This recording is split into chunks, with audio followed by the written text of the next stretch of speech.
What does personal liberty mean for women under Indian law?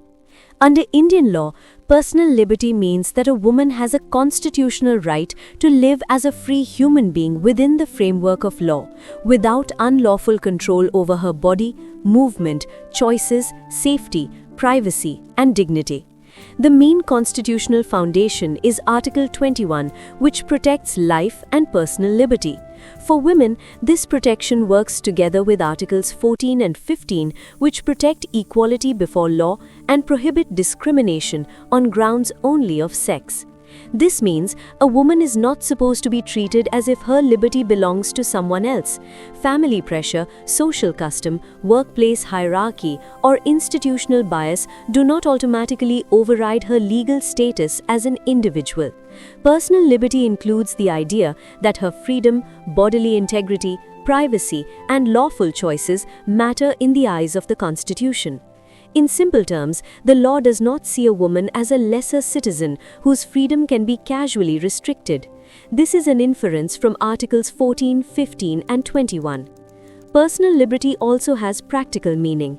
It is not only about imprisonment or arrest, it relates more broadly to the freedom to live with dignity, move lawfully, make personal choices, and seek protection when liberty is threatened. For women, that matters because restrictions are not always obvious or physical. Liberty can also be affected by intimidation, coercion, harassment, confinement, forced silence, or denial of lawful autonomy. This broader point is an inference from Article 21. This becomes clearer in women protective laws.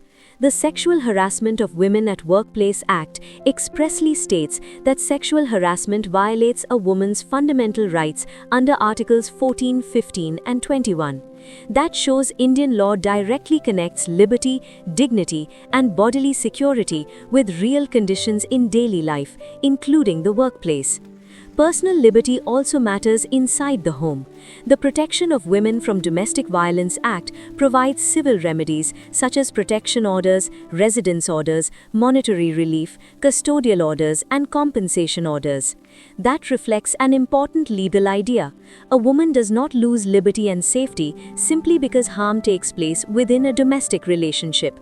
So, in everyday legal terms, personal liberty for women means this: she should not be unlawfully controlled, intimidated, confined, humiliated, or denied lawful autonomy.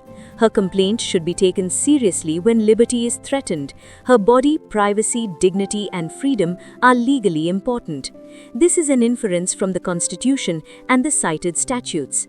So, in simple words, personal liberty for women under Indian law means that a woman has a constitutional right to live with freedom, dignity, privacy, bodily autonomy, and lawful control over her own life, subject to valid law and not arbitrary domination by others. Know your rights, understand your responsibilities.